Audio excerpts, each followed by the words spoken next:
अनुज चौधरी आखिर कब जेल जाएंगे? जेल जाने से इन्हें बचा कौन रहा है? संभल का दरअसल जो मेन आरोपी अनुज चौधरी ही है, जैसा कि लोग कह रहे हैं। और कोर्ट ने बजाबता आदेश दे दिया कि 15 से 20 योगी पुलिस पर एफआईआर दर्ज करो।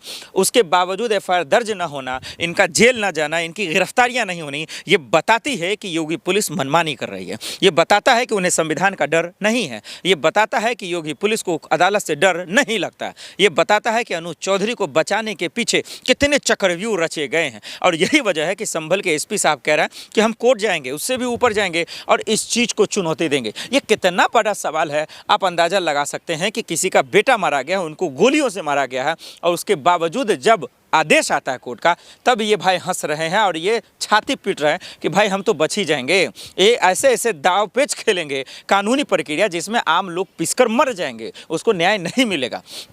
लेकिन मेरा सलाम कोर्ट को इस बात को लेकर था कि उन्होंने हिम्मत दिखाई और ऐसे लोगों के खिलाफ दिखाई जो धर्म के नाम पर, धर्म के आड़ में या धर्म के नाम पर भी फैसला करते हैं, वो कानून के नाम पर नहीं करते हैं। अगर कानून के नाम पर फैसला होता, संविधान और लोकतंत्र के नाम पर होता, यकीन मानिए कि ऐसे वर्दी के शक्ल में गुंडे लोग जेल में होते, सलाखों के पीछे होते। लेकिन समझिए कितने अफसोस की बात है कि कोर्ट का आदेश आता है, बजाबता आता है कि भाई सीओ अनुज चौधरी और उसके साथ साथ 10 से 15 ऐसे योगी पुलिस हैं जिन पर एफआईआर दर्ज कीजिए और उनको जेल में डाला जाए। लेकिन एफआईआर दर्ज तो दूर की बात है, यूँ उनको डिफेंड ही करने के लिए चले आते हैं। पूरा मामला दर्शकों आप समझिए कि संभल में हिंसा होती है, हमारा आप जानते हैं किस तरीके से दो गुटों में लड़ाइयाँ हो जाती हैं और उसमें पुलिस आती है और पुलिस पत्थरबाजों के खिलाफ जो है एक्शन लेना चाहिए, बिल्कुल लेना चाहिए।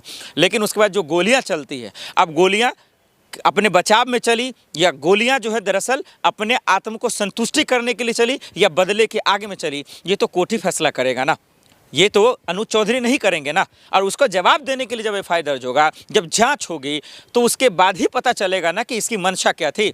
अब अनुज चौधरी कह रहे हैं भाई मेरे पर हमला होने वाला था, मेरे भी जान की कीमत है वगैरह वगैरह। भाई तो क्या उसकी जान की कीमत नहीं है?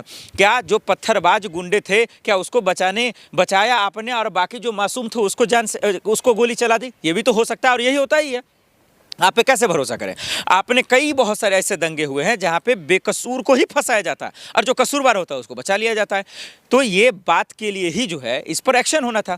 तो कोर्ट ने इतना अच्छा फैसला सुनाया है, उनको सलाम है। अब जिनको गोलियां लगी वो तो चला गया इस दुनिया से, और उनके परिवार के लोग, उनके जानने वाले लोग जब कोर्ट में जाके याचिका दायर करते हैं और उनको लेकर जब आदेश आता है कोर्ट का कि भाई ऐसे लोगों को जेल में डालिए, ऐसे लोगों की जगह नहीं है जेल से बाहर, तो फिर उसको डिफेंड करने के लिए लोग आते हैं। मैं बार बार कहता हूँ, चाहे वो बहराइच का दंगा हो या दिल्ली का दंगा हो या फिर वो संभल का दंगा हो, इन सब में दंगा होता नहीं है, कराया जाता है। और जो कराते हैं, जो करवाते हैं या जो करते हैं, वो हमेशा बच जाते हैं, वो महफूज हो जाते हैं, क्योंकि उनको बचाने वाले लोग खड़े हैं, नेता खड़े हैं, मंत्री खड़े हैं, सरकार खड़ी है। और जो बेकसूर है वो जेल चले जाते हैं। जो बेकसूर है उनको सलाखों के पीछे डाल दिया जाता है और सालों साल वो पड़े रहते हैं। उनको बचाने वाला कोई नहीं है, क्योंकि वो मजबूर है, क्योंकि वो मजलूम है, उनके साथ कोई नहीं, उनका कोई सहारा नहीं है। वही की खबर आई है दर्शकों, आप आश्चर्य होंगे आप जानकर कि जेल में ही एक आदमी था और उनके ही खिलाफ जो है एफआईआर दर्ज कर दिया गया। उनके बाइट भी हैं। अब सोचिए कि कैसे कैसे योगी की पुलिस कारनामे कर रहे हैं। ये उन्हीं की पुलिस है जो कानपुर में जो है बलात्कार करती है, ये उन्हीं की पुलिस है जो धर्म के नाम पर जो है गुंडागर्दी करती है। ये एक तस्वीर नहीं है, मैं तस्वीर दिखाने लगूँ तो आप थक जाएंगे। सवाल सीधा सा है कि योगी पुलिस चाहती क्या? सवाल सीधा सा है कि मुख्यमंत्री क्या चाहते हैं? क्या उनको डर नहीं लगता? कानून से डर नहीं लगता? क्या उनको अदालत से डर नहीं लगता? अगर नहीं लगता तो खुलेआम बोल दें कि आपको जो चाहिए वो मनमाना करेंगे। आप बता दें कि आप जो चाहते हैं वही होगा, तो फिर बातें ख़त्म है। लोग न्याय के लिए नहीं लड़ेंगे, जो इंसाफ के लिए नहीं लड़ेंगे। क्या आप कानून व्यवस्था के डंके की चोट पे कहते हैं कि कानून व्यवस्था के आड़ से कोई नहीं बचेगा?